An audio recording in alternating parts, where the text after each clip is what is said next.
I'm Leon Todd for G66. Welcome to another Tuesday Tone Tip. On today's video, I want to show you a couple of different ways you can use the Fractal AM4 with external stomp box pedals. We're going to be taking a look at two distinct use cases here. Let's dive straight in and I will talk you through everything I'm using. For our first setup, we're going to be using the AM4 for amp and cab modeling along with stereo time-based effects. I've got an amp block, a stereo chorus, stereo delay, and stereo reverb in the chain. Then I've got three standalone stomp boxes connected before that. The Boss Poly Shifter I'm going to be using to tune my guitar down 1/2 step. This can be very handy if you have to play a couple of songs live in a different tuning and you don't want to take an extra guitar with you. Then I've got the Past Effects Elastic Mattress. This is a pedal made here in Australia. It's an amazing sounding flanger, just one of my favorite modulation effects of all time. And then the trusty Boss SD1 Super Overdrive. Everybody should own one of these. It's such a versatile pedal and I think it competes really well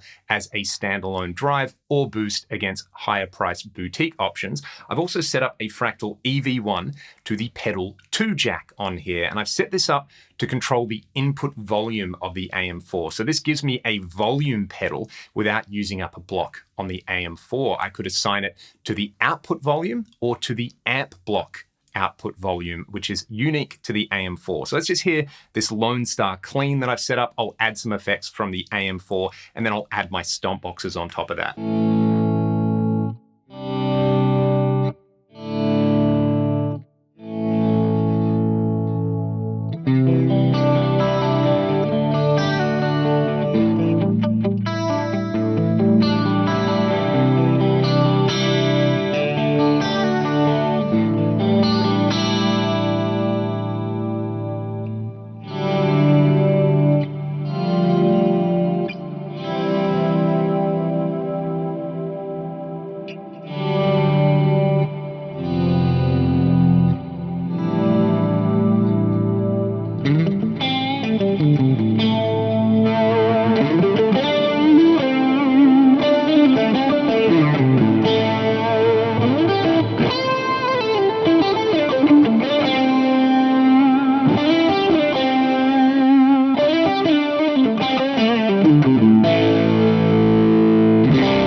You notice that I used the press and hold feature for channels in here where I had 4 different options for the reverb, chorus, and delay. Let's go back to that gold plate reverb in the reverb block. I'll just bypass the delay and chorus for now. But what I'm going to do with the AM4 is select a different amp model. Let's go to the Brit 800 2203 high over here. I do have the option to just tap this and have an amp block boost in there. So with the volume pedal, with the amp block boost, with the channels options, and then the pedals I've added in front here, I've got so many options. Now, a JCM 800 I think works great with an SD1.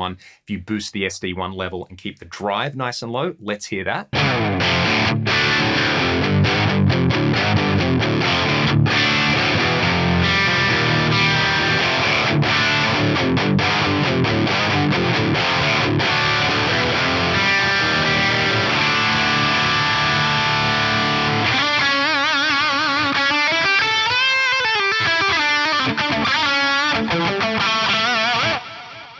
If I wanted to get super funky with this, I could use the Poly Shifter for an octave down and blend in some dry signal. Check this.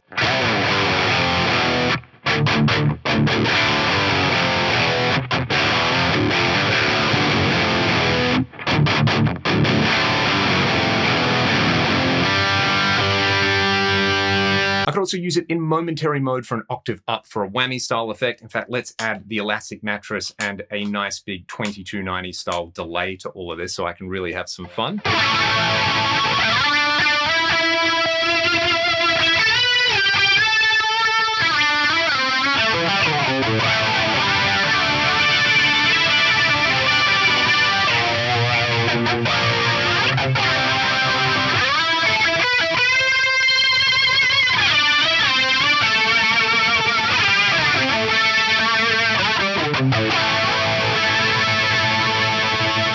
For the next rig, we're going to be using the AM4 for all the pre-amplifier effects. You can see I've got a wah block controlled by pedal 1 and an EV1.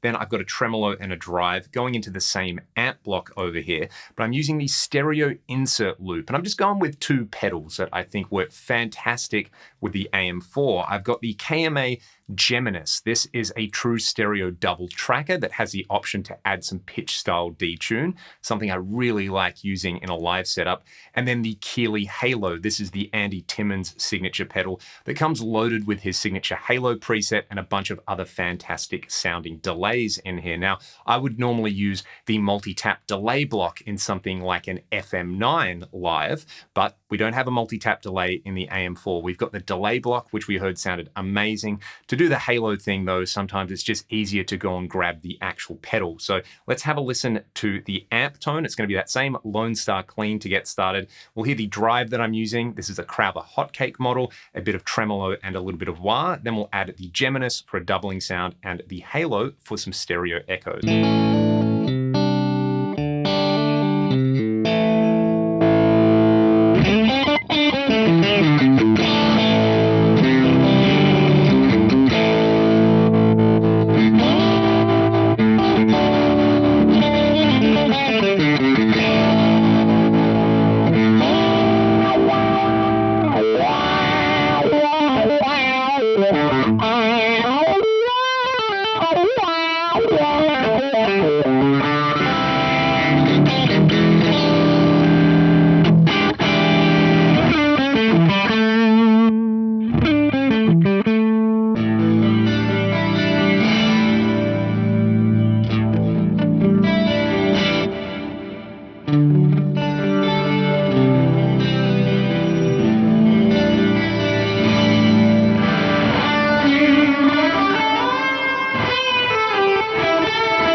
Now, that's just a starting point using a couple of pedals that I really like the individual tone of. You could, of course, combine both of these approaches, add your favorite drive, pitch, and modulation boxes before the AM4, add your favorite stereo delays and reverbs in that insert loop. An advantage of using the insert loop is that this way, you don't need an external DI. The outputs on the AM4 are balanced TRS outputs. That would mean that if you just wanted to get a couple of TRS to XLR converter cables on there, that's going to save you carrying around a heavy DI with you when you're using stomp boxes as well. And I'd love to hear from all of you what you're planning on using your AM4 with, what external pedals you would recommend checking out with it, and how you plan on integrating it into your live or studio setup. Let me know any specific questions in the comment section below, and I will see you on the next Tuesday Tone Tip. Cheers.